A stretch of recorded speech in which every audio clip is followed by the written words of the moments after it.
before we start this show, just like to little chat with my guest before we kick things off. And in this instance, I'm going to have to say that I'm very impressed with your look, Janis. You look literally like Mr. Clean. The white shirt, the white background, the shaven head. It's a catchy style. I've noticed that after Jamie Sheldon and Toddzilla started that trend, you said, "I'm the white muck's on." Yes, there you go. It's all about the clean image of the Jedi. Ladies and gents, Neil Pickup here, the fat lad with you in the mother fluffing house, and one of my most favouriteest ever arm wrestlers. It's the Jedi. Janis Amolins in the chair. It's been a while, mate. I looked on the chat line there, and it said Janis Amolins haven't chatted in a year. Wow. I thought it was, and I think that, I can't even remember when that was, whether it was WL This Week podcast, or whether it was one of the shows, maybe the Lightweight Greats show that we did. But either way, very sore. It was before my fight with Tom Holland. I think we did some conversation. Yeah. Good God. And you don't look a day older. Looking at you. Yeah, I could say same about you, but yeah, but I'm not a liar, so I'll leave it at that. It's like, yeah. For those out there who don't know, Janis is actually sponsored by the Face of Dove. He's got the male grooming techniques down to a T, and that's why his skin looks so silky smooth and soft. Not easy to achieve when you train as hard as this man does. But joking aside, mate, really, really pleased to have you on the show. And a lot of people have sent me messages while we've been doing the Deep Inside series saying, "Oh, Neil, when are you going to get Janis on? When are you going to get Janis on?" And I think we've plugged it in a few times and never actually done it. But it's great to get you on the show eventually. And we want to wind the clock back as we do in all these instances to try and find out a little bit more in depth about your sort of beginnings in the sport, Janis. And it's quite interesting for me, this as well, because while we've done quite a few interviews with you in the past, it's always really tended to be in the here and the now. Either a match that you had coming up or something that you'd just done or returned from.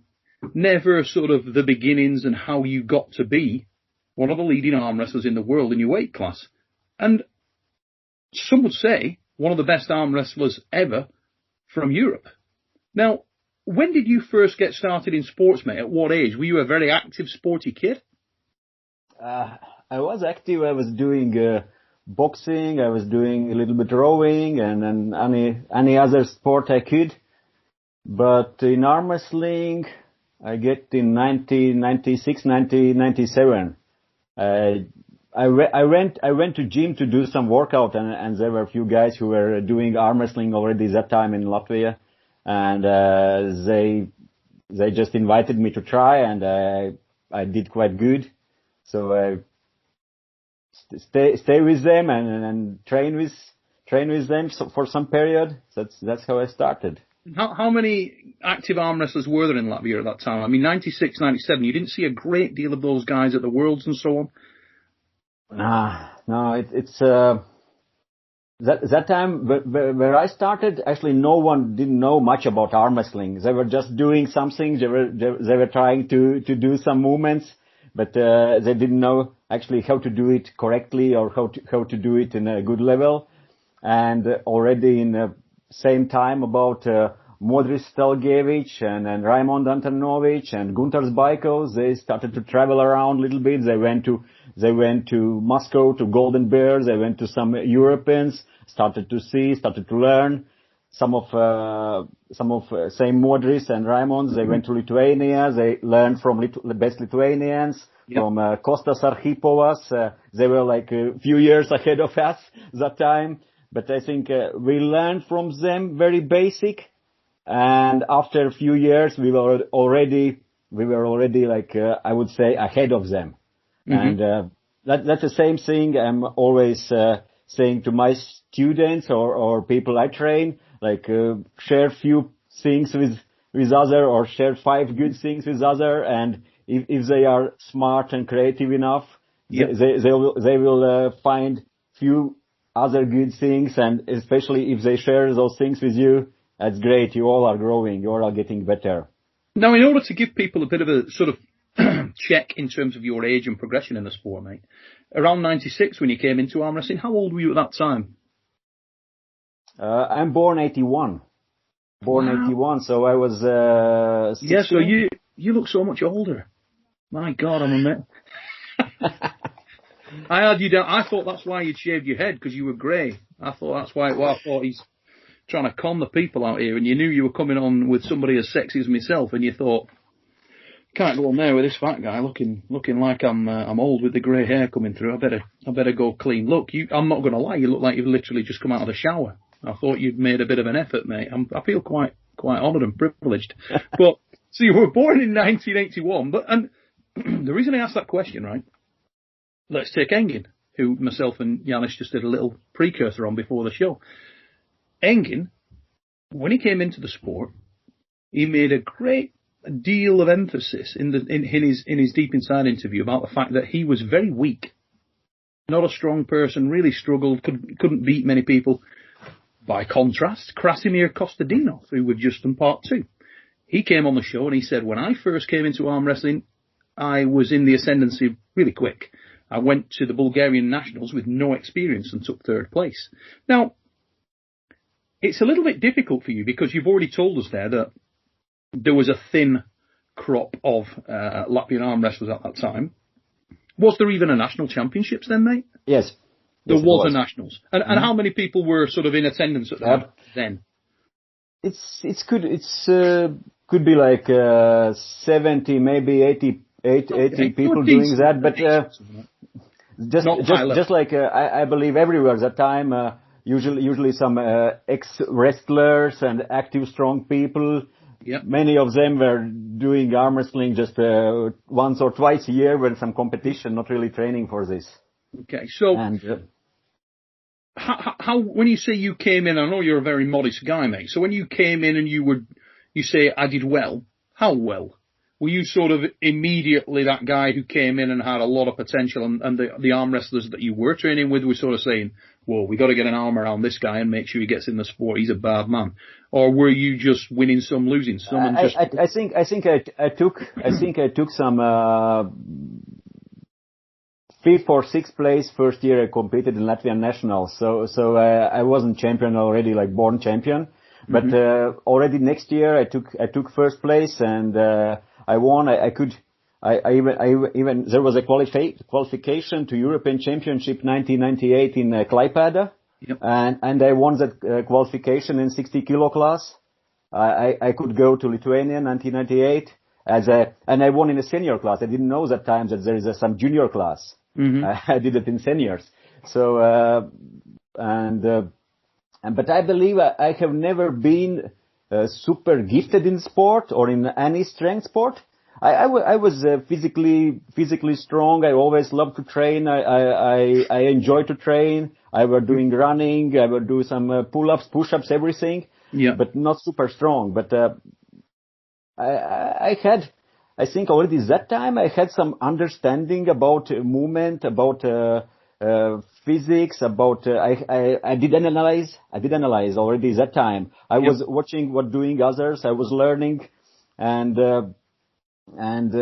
those things which I was doing already in end of 90s, beginning of 2000. Many of those things I still do nowadays. Yes. So it's I think I had quite good understanding what I need to do for me to get better, sure, to improve.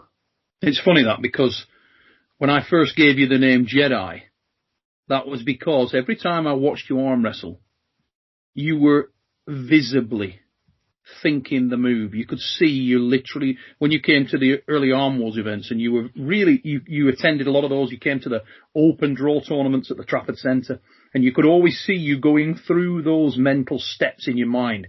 There was a big mind game thing going on there. And if you got a little bit of dominance in the match, you make sure that you would then start to eat away at the mind of your opponent. You always used to fire something, and you wouldn't take your eyes off them. As they went to regroup or to choke up, you'd always be following them and smiling and nodding at them, making sure that you were playing that mind game. What's interesting to me is when you first came in, was there really a body of technique there, or do you think that you are one of the guys really in Latvia that sort of developed the Latvian style, In other words, are you like every country has a bit of a flagship arm wrestler?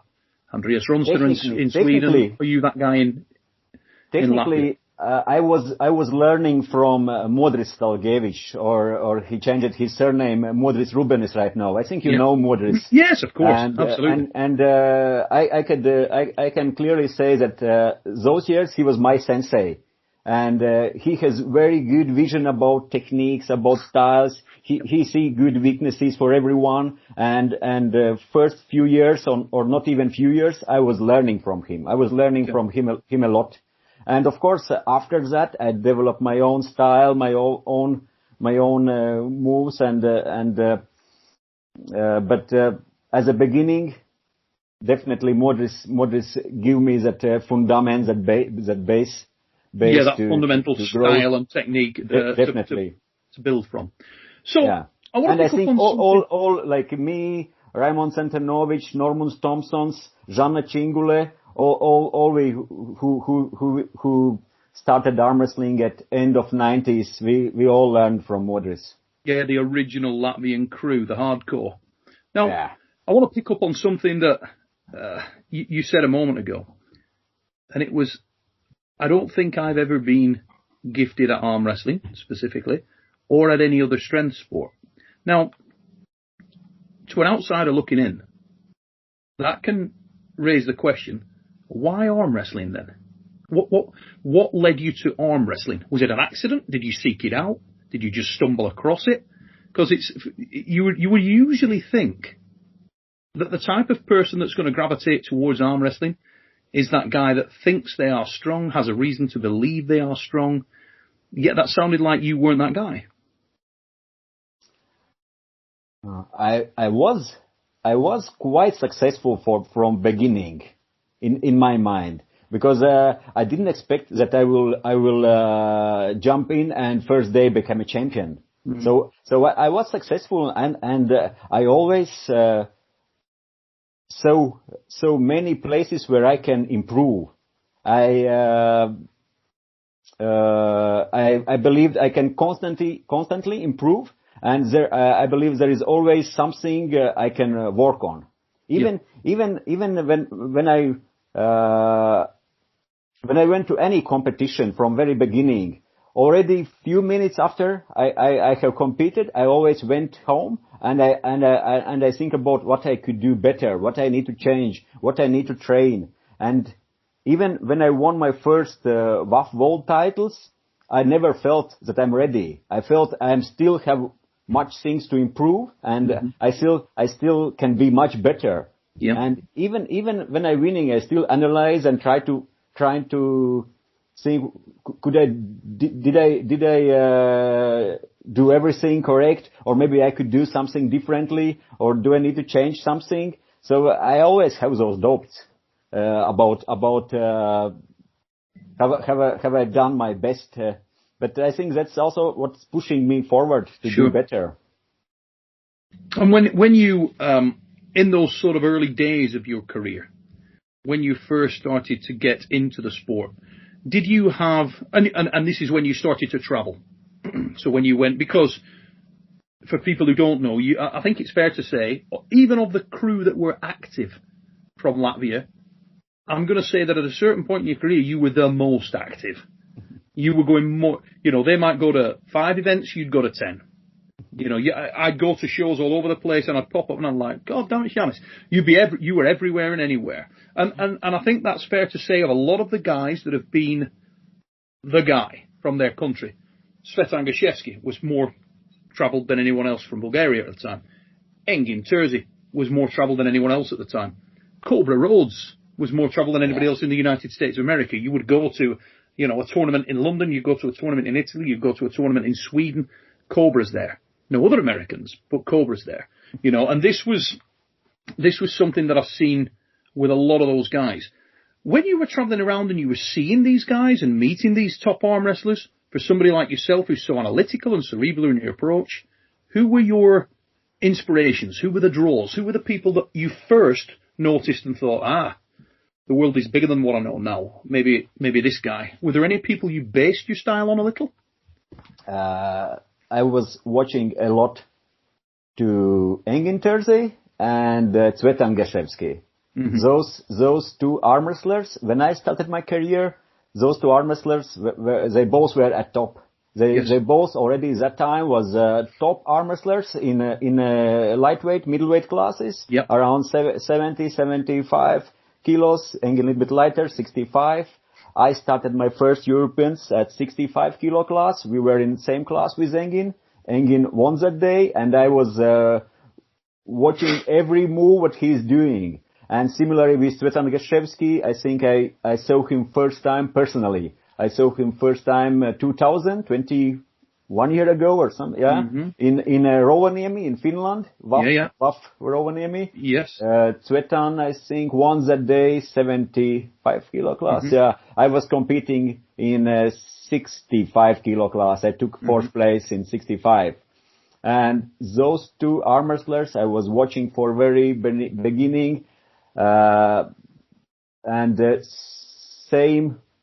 same arm wrestlers, if I have to say, like in 99 or 2000, they were my idols. And right now, if you ask me, they still are my idols. Yes. I still watching to them. I'm enjoying to watch them, and nothing has changed. It's they are still both top arm wrestlers. They still can beat almost everyone on the table, and they still both are doing great. And my style. Technically, what is best style? Best style is champion style. If you can win, that's perfect. That's working. But I believe technique is developing together with your physical abilities. I agree. And you're doing on table what you are able to do.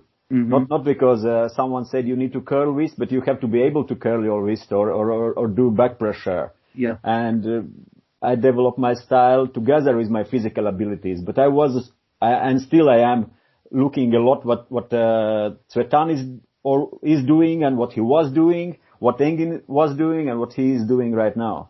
So those both are great examples.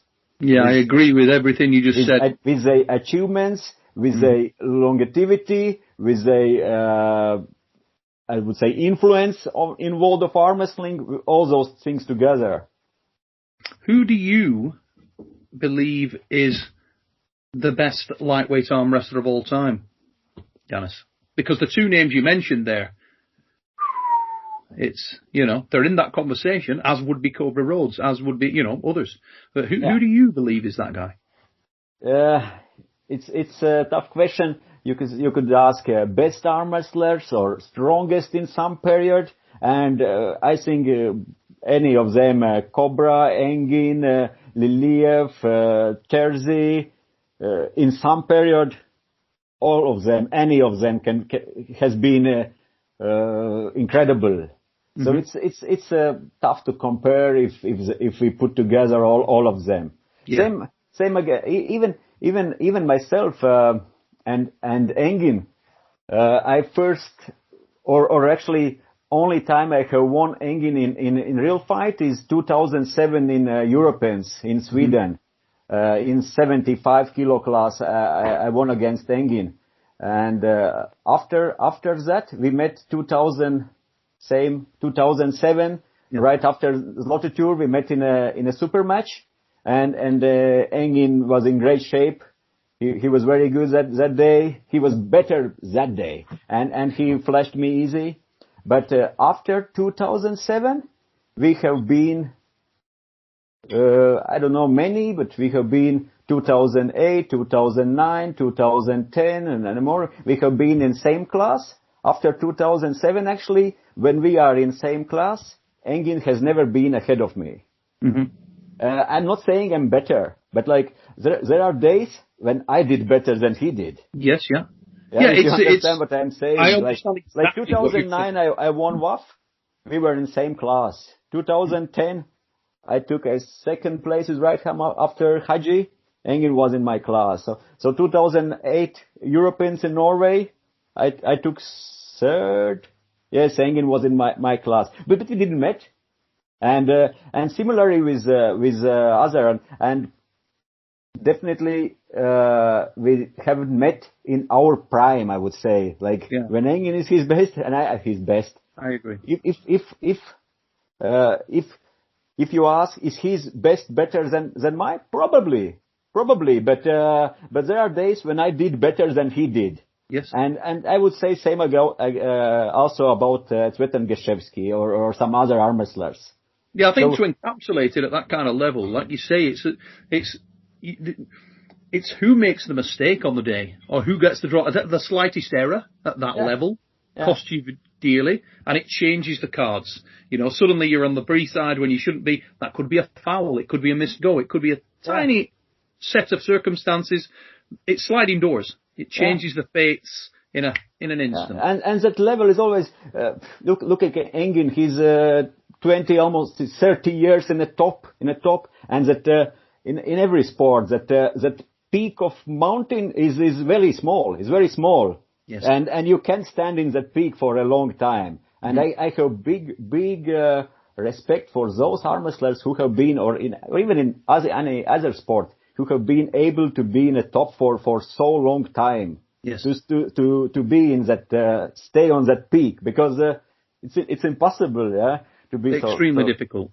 Even mentally to stay focused, or with the other distractions in a person's life, it's injuries, whatever it may be. There's so many waves that come and turn the boat over. It's very, very difficult. And similarly with Cvetan, he's in his 50s and he's still competing good in a WAF level.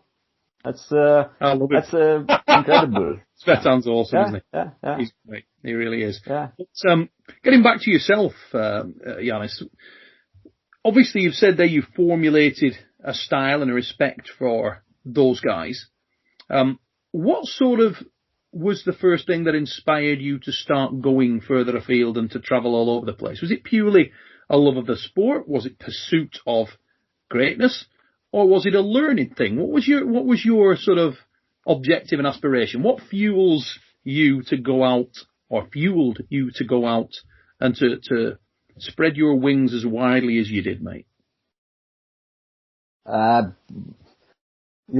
Probably it's not just one reason, or it's all together. From when I started career, and we did some international competitions, and Modris Stalgevich always said to me that there is competition and there is after competition practice table. You have to stand near practice table to watch, to learn what others are doing, how they are warming up, how they are pulling after. And I believe it's impossible to get better in arm wrestling without arm wrestling. Mm-hmm. You have to practice arm wrestling. You have to compete in arm wrestling. You have to be in arm wrestling. And for me to get better, to improve, to learn, I had to travel. And also, of course, I always was searching for bigger challenges, for bigger competitions. Yeah. I have never said I want some, I don't know, local competition in Latvia or some small competition in Sweden, and I'm best arm wrestler. I was searching for competition. I wanted to win all of them. I wanted to win WAF Worlds. I wanted to go to USA to prove I'm the best. I wanted to go to Zloty to prove I'm the best. I was searching for. I wouldn't be happy to win a Worlds and to understand that there are maybe one or two arm wrestlers in a class from top 10 best arm wrestlers that moment. Mm-hmm. When I won WAF Worlds, I actually thought that there are probably top 9 of top 10 arm wrestlers or close in my weight class. They are there. That's the thing. If you are winning middleweight class or lightweight class, it could be a little bit different with heavyweights or super heavyweights. Mm-hmm. You could win a WAF in a 100 kilo class or 110, and there are still like Devon or John or some others who are not there. Yeah. But in a 75, if you are winning, especially years ago, if you are winning WAF, all top arm wrestlers are there. I agree. And, certainly 90 kilo, probably some 65 to 90. Very fair assumption. Yeah. A lot of lads there. And I was always looking for challenge. for me, it's not about sometimes to prove to others. It's more for myself. I wanted to compete with best. Yes. Yeah. Yes. Yeah. Absolutely, mate. And I still enjoying it. We were talking with Raymond, with Coach Ray, a few weeks ago, and he asked what you enjoyed more, to compete in a WAF, to compete in a WAL, and I said, I don't know, I'm enjoying to compete in some small city cultural center stage in Latvia, and I'm sometimes enjoy to compete there as much as I enjoy to compete in a WAF, in a WALs. So, that's the thing, and I enjoy to compete, and I love to train. I don't know, it's addiction or what. I can also, and there, like 2018, I was not, I think, competing at all, but I was training. You were all still year. there at events, though. I noticed that you would still be. Yeah, but I didn't compete. But I was still training like every week, still 5-6 times a week, like usually, like always. WAL that year, God, what happened? They didn't invite me. They didn't invite, but I was still training. I still loved to train, and I went to gym, and Raymond and others asking, what are you training for? I said, I don't know. I just love to do it. I love to train. So, and your job is a physiotherapist, isn't it? And you've always been anatomy and all of that. You're very in tune with it. Yeah. I know from speaking to you, that's always been something you've been fascinated by. Let me ask you a question about, I just want to go back to something you said there in terms of, I enjoy to compete here, I enjoy to compete there just as much. What's the first tournament you can ever remember winning where it really meant something? What was the first wow moment of your career, the first big one?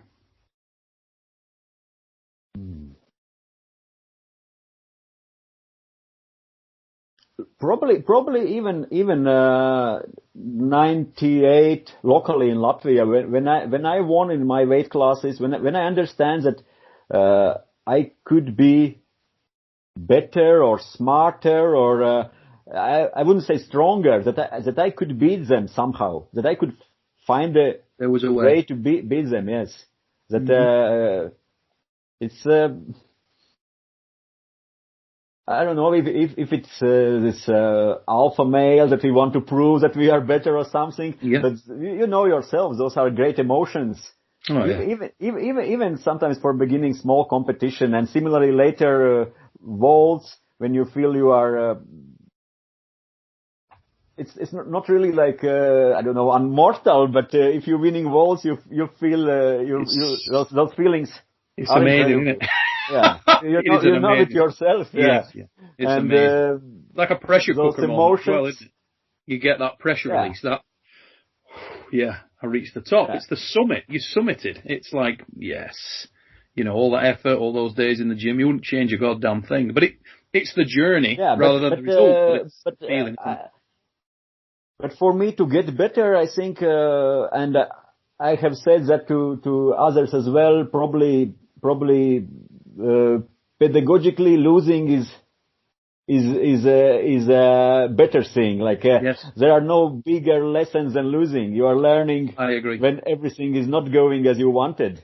Yeah. And I think that's have pushed me forward even more. When everyone hates to lose, and I always analyze and try to do something differently, and try to prepare myself for to be better. Let's talk about confidence, Janis. Obviously, when you started to win, you did really start to win. It seemed to be you were the guy that you would travel a lot and you'd go to tournaments and you were always there or thereabouts. You're top three, you're gonna be first, second, or third, and then you started to win, and the wins really started to snowball.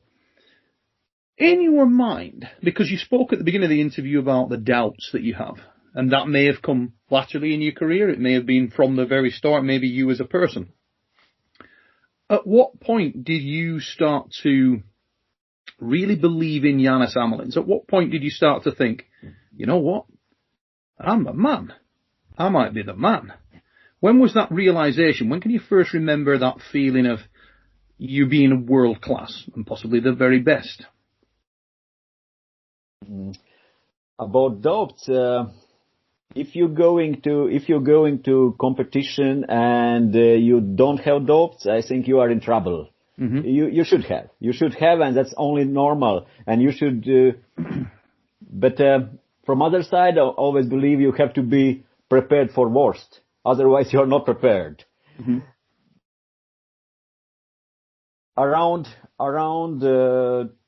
2000, 2003, 2004, I believe that I can fight with even with top 3, top 6 arm wrestlers in the world. And as I said before, I always saw place where I can improve, where I can get better, and I always felt that I can do something else. I can do other things to improve, and I saw myself that my time will come. I will be there. I didn't know when. Like I said before, even in 2009, I didn't felt I will win. I didn't felt it's coming and I will become. But I thought I am getting better constantly. I'm improving, and that's only question of time. What did you see? You're very well known, Janis, now as being an extremely versatile arm wrestler, someone that can has the ability to compete in any given style. Where was your earliest go-to move? Where did you always? What's your sort of wheelhouse in terms of I always feel that I'm the best in that position? And I wanted to check this because somebody would obviously say that it would be the top roll because that's where we've seen you pull throughout your career. But I know that that's a style and a strategy in order to cut through competition quickly. Did you, at the outset of your career, when you first went to train with Modris and Gunter's and the other guys you spoke about, was that your go-to area of strength then? Or did you evolve the top roll as a strategy? Yeah, it happened naturally. Even when I didn't know much about arm wrestling techniques, I was doing some more or less top roll style, and I went for opponent's wrist and hand, even when I didn't know much about that. And very first tournament, I was top rolling my opponents, and I was losing wrist to some, and then I lost.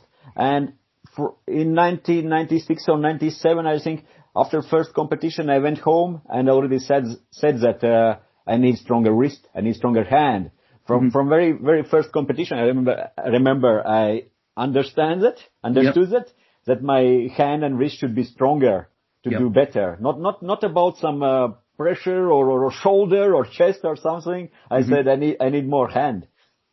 Had you got an area of your technique that you found easier to develop than others? Was the hand and wrist always easy, a favourite thing? Some guys will go in a gym and they pick up, like Raymond's obviously talks to us about the fact that he'll go into a gym and he got on a bench and he just felt, oh yeah, I like the bench. I love to train the bench. I'm strong as hell at the bench. I'm going to say when I was at the peak of my career, I absolutely loved training my hand and wrist. It was just, I liked it. Yeah. I'd be like, okay, we can do other stuff, and I'd be like, yeah, and then we'll do hand and wrist. It was like, every night's hand and wrist night, which is not a bad thing. Were you that guy? Were you into the hand and wrist, or did you like the power movements? I did so-called a lot of special training, and I still do. I still do special training for hand, for back pressure, for side pressure, for fingers, for pronation. I was when I started arm wrestling, I said end of 90s. Then 99, I finished.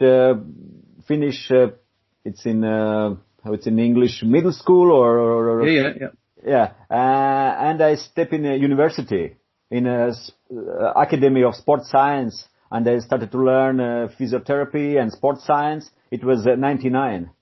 So I think somehow I put together all that understanding about anatomy, physiology, biomechanic. I took knowledge from other Latvian arm wrestlers about technique, about styles, about what they are doing, and that's where I developed my own understanding about training and how to get better, together with those practical part and then I think this part of science.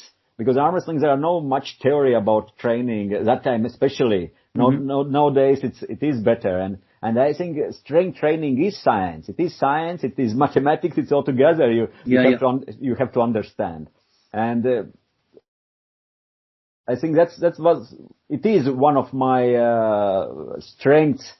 What has helped me a lot to build that good training system and methodics. And right now, when I'm watching Facebook or Instagram, I look to some arm wrestlers. I haven't even talk with them or seen them, and they have put some video together how they do say trainings like 5-6 exercise, and I watch them and they are doing some small pull-ups and back pressure rises and some pronations, and I thought, oh, that's how I was doing my trainings 20 years ago or something. So.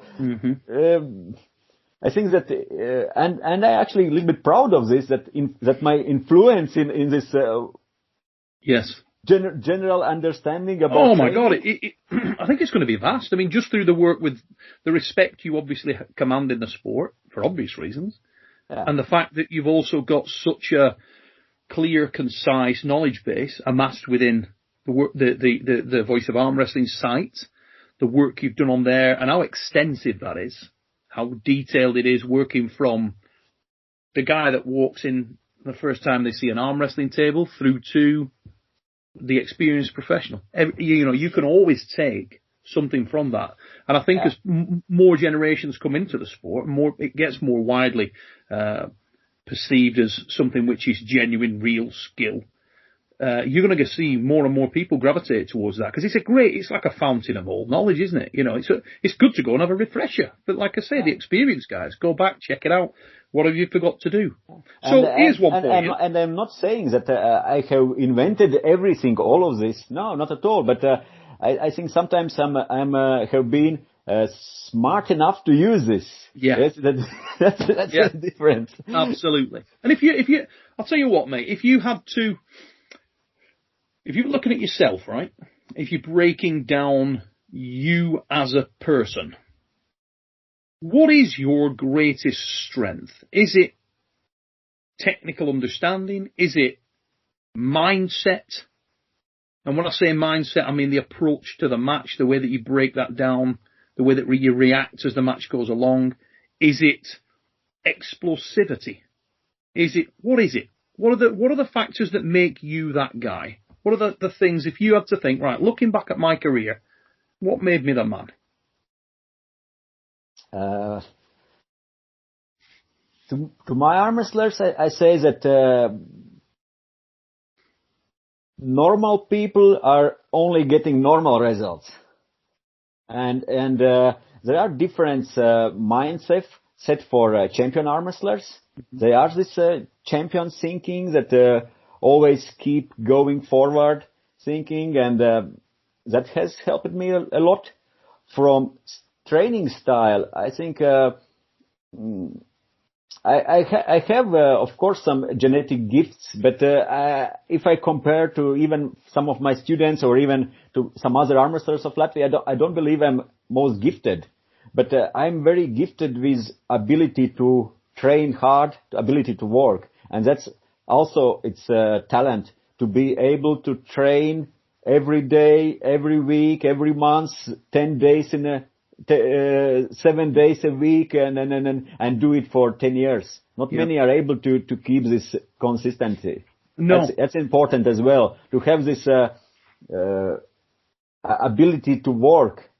Like I said before, it's from one side it is some addiction. But it's positive addiction, and I don't know what would happen if I wouldn't be an arm wrestling. I like in many top athletes in any sport, they usually they're very addicted to something. And if, for example, some hockey, ice hockey or soccer players, when they finish their careers, a lot of them are trouble with some bad habits or something. Right, same reason, because they are so addicted to something, and if they change this addicted to some negative, you get you need it, you feed off it. And do you still? First of all, we're going to pick up on that point as well. Is it the competition you're addicted to, or just the training? Could you train for arm wrestling but not compete? Like in 2018 when you didn't have a match, were you a little bit like, I need to get out and kick some ass? Was that your thing, or did you not care? It was as long as you were active and training and pulling with the guys at the club?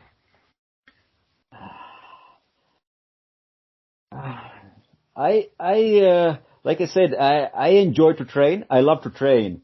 And there are periods when you feel you enjoy to do it, but you even don't, hard to find a reason. I went to competition. I said, I don't know. I don't enjoy to prove something. I need maybe it's not really like I didn't have motivation. I did have motivation to train, to prepare, but maybe I didn't have to. I did one in a WAF Worlds for I won 2009, 2010. I took second, and then I won 3 years in a row. And like I said before, this peak of mountain is very small. Yes, and air is thin, and in some moment you also want to find some new challenge. And WAL was definitely a new challenge for me. It helped me to reinvigorated you a bit. Yes, to keep going, to stay motivated, and I find a new focus. Now, if you would ask me right now why I didn't compete in 2018 or I did, I don't know. No, I didn't. Yes, 2018. After that, I felt like not really sad or upset or something, but I felt like why I didn't. Yeah. It's like suddenly woke up and I felt like why I didn't. I don't know. I wanted to. I felt and when you say you didn't ready. Compete, not even in Latvia. Even no, nothing. 2018. What about the nationals? Not even Latvian national. Nothing.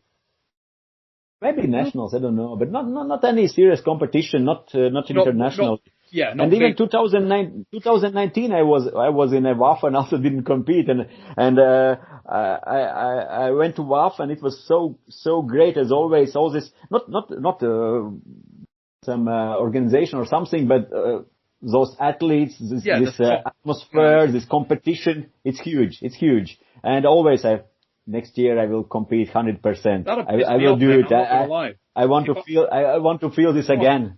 Mate, if I mean, I don't friggin' train, but if I go to a tournament like that today, I'm in. Anyway, I can't be sitting.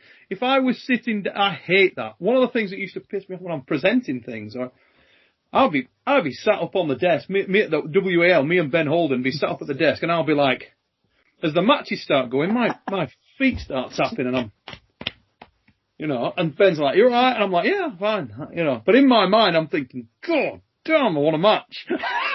Can't help it. It's in you, isn't it? And you just want to do it.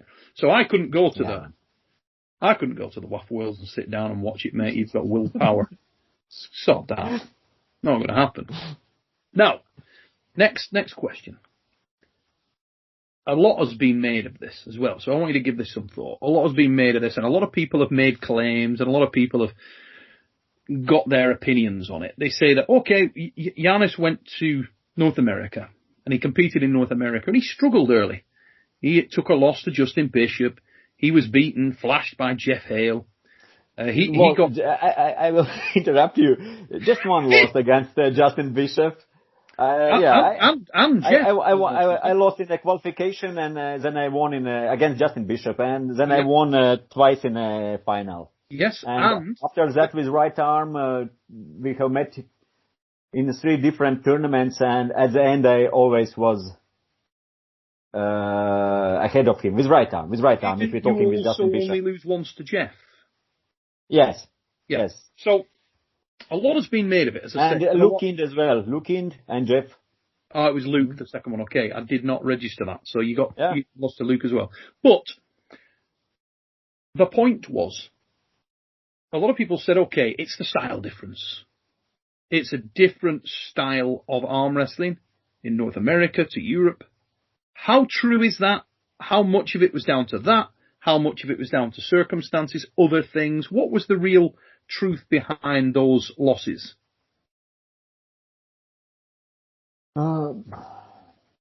Because one was you. There are days when you do better, and there are days when you do not so good. And I can clearly say that that day, Jeff Hale and Lukind, they did better than me. Are they stronger than me, or that's not a question? But that day, Jeff Hale did better than I did. Why it's happened? He was strong, of course. He was strong. Was I not ready for some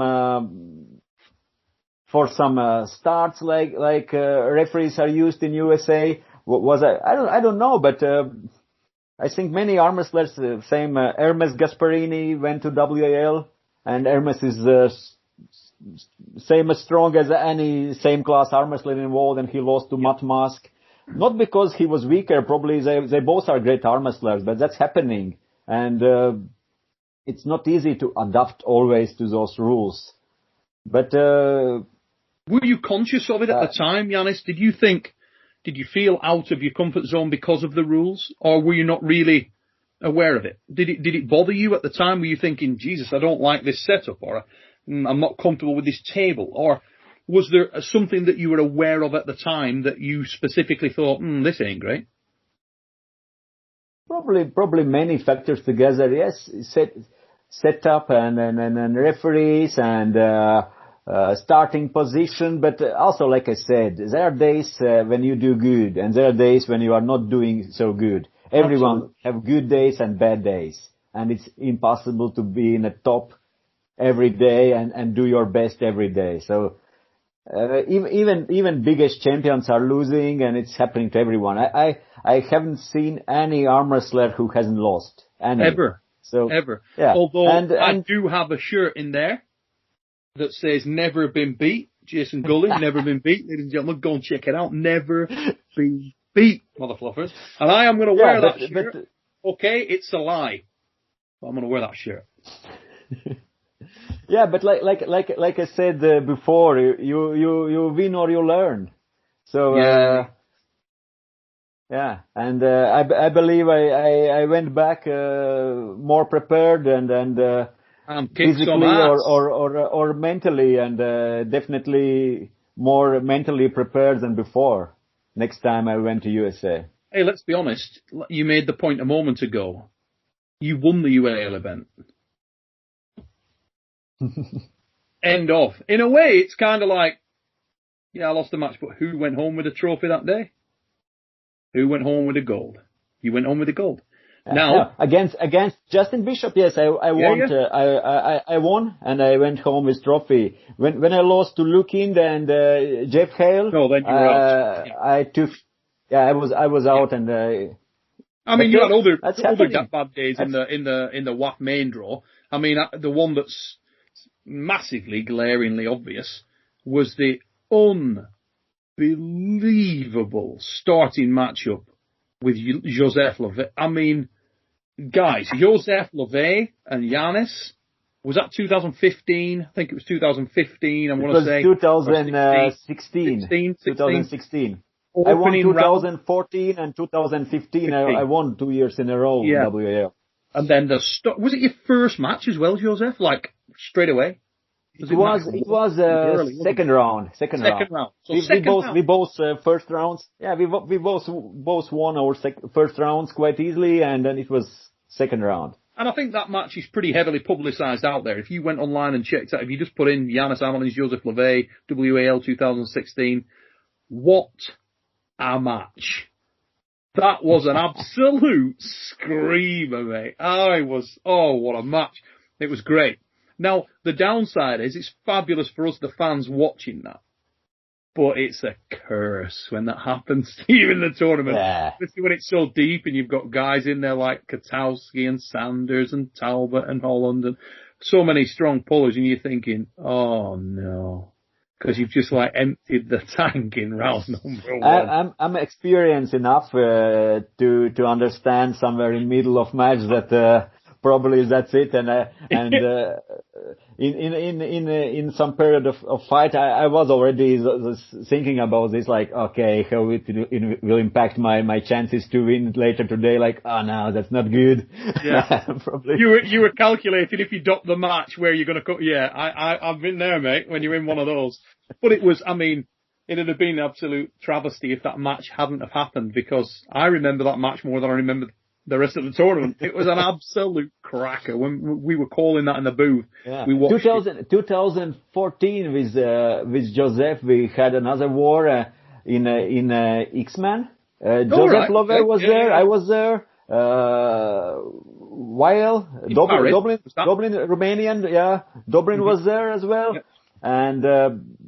And I lost to Joseph in a qualification. I lost because it was just some 3-4 months before WAL final in New Orleans. Yep. And I get in not so good position, and I felt okay, I need to do this with control, and I couldn't, and I lost in qualification, and then I came back twice in a final, and I won. So I have lost once to Joseph in a fight, not in a war.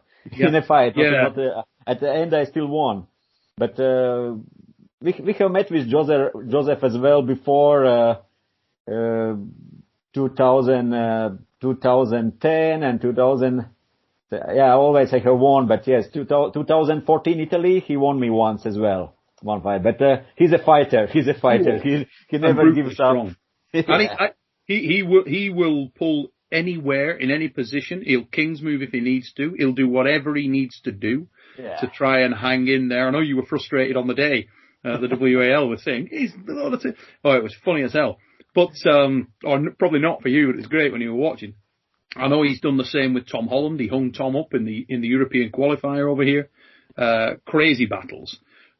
Joseph is not one of arm wrestlers who could maybe win a world title, because he always has those long fights. He can stop you in some ugly position and fight for him there. And probably his style is not good for becoming a world champion, but he can. It's good for ruining people's day. He can definitely damage your day to ruin it. That's for sure.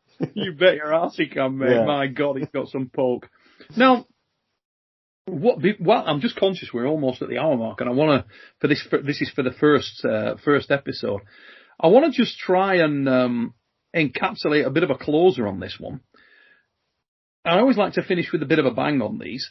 What is your favourite match, most important win of your career that you can remember? What's the one match that stands out and you think, that's the one? If I have to show a match of mine over and over again, what would it be, mate? Who's your best win, best match where you showed of your best?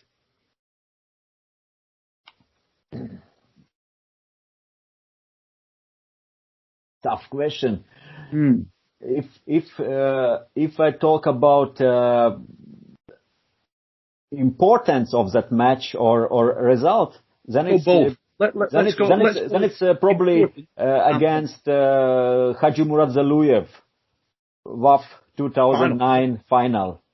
It was my first world title, and that fight emotionally and for self-belief was very important and is very important, that specific fight. If that fight is something to show to others as a technical example, I don't know. But for me, emotionally, that was very important. Good for you, man. Yes. In terms of what about battles? What's the hardest match you've ever had? Is it the Love match? Or is it, what's the hardest? With Love match, you know, if we have to go, one step back. I won WAL 2014, I won WAL 2015.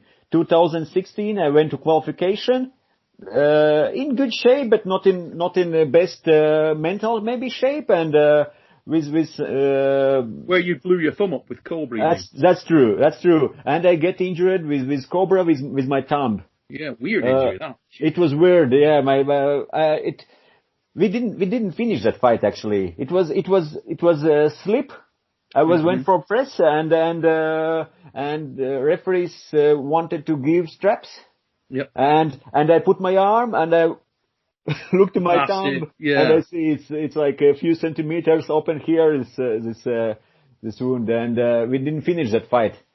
And final in Las Vegas was, I think, just less than 2 months away. Mm-hmm. And I still qualify for that final.